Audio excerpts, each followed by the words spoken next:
I was once sitting with this guy, and he had a terrible sex addiction to pornography, and I remember him.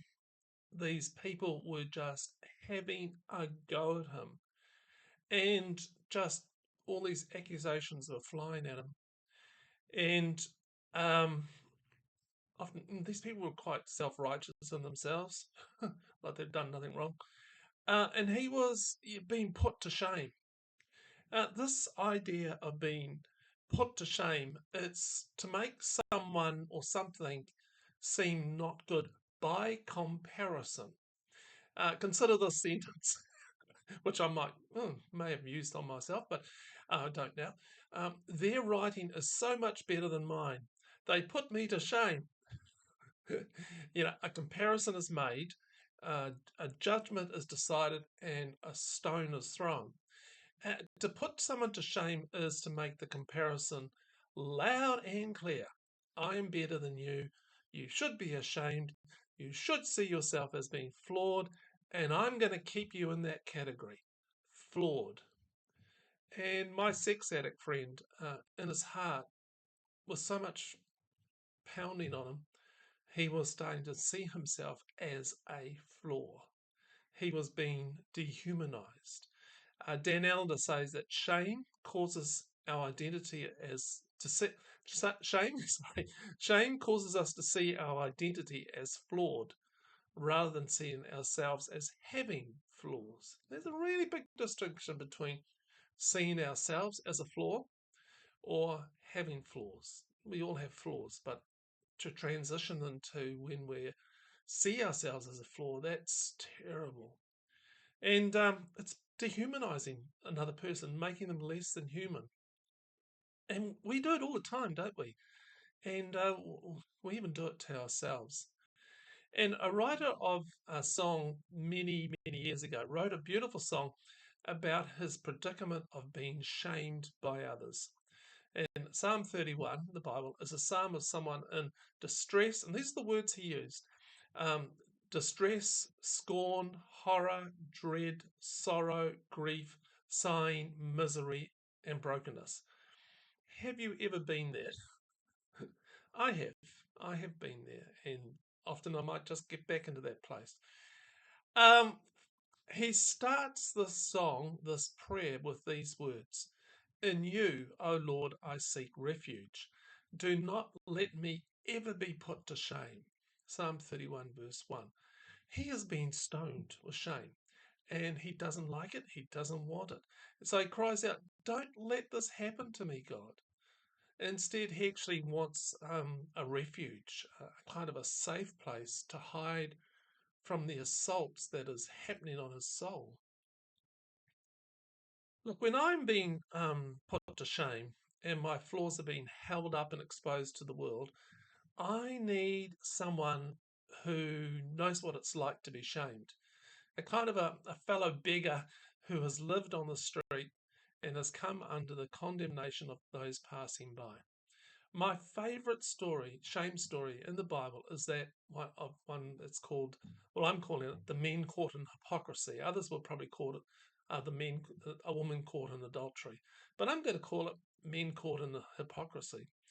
And this is the story. Jesus came to the Mount of Olives, but as soon as he was back in the temple again, swarms of people came to him. He sat down and taught them. The religion scholars and Pharisees led in a woman who had been caught in an act of adultery. You can imagine. They're dragging this poor woman in to be in front of Jesus. And they stood her in plain sight of everyone, public exposure, and said, Teacher, this woman was caught red handed in the act of adultery. Moses in the law gives orders to stone such persons.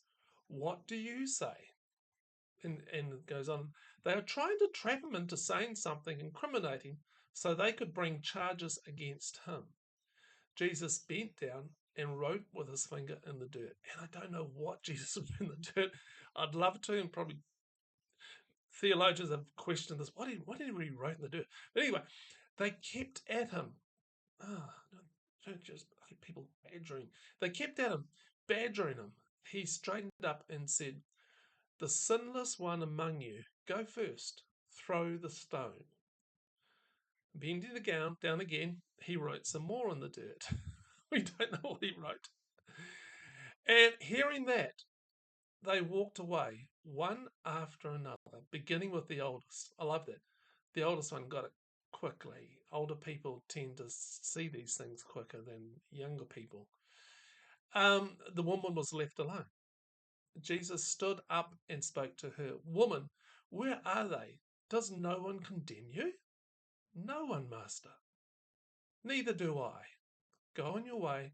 From now on, don't sin." In other words, Jesus saying, "You're pardoned. It's dealt with. You're forgiven. Just don't do that again. And even if you do again, there will be forgiveness." And in the blog post, which I'd really encourage you to come over and have a look at, there's a link in the show notes. There is a picture, one of my favourite pictures by an artist called David Hayward. And it's a picture of this story, and it's looking behind the woman. The woman is completely naked, and she is turning to the side slightly with her head, and I imagine she's talking to Jesus.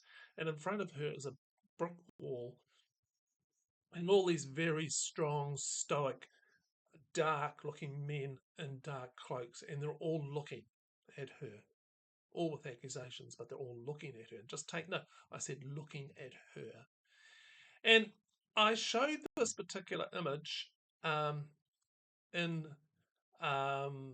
to a lady once that had been shamed by the self-righteous, and she knew exactly what was going on in those men's eyes and where they would be looking. And David Hayward captures that so well.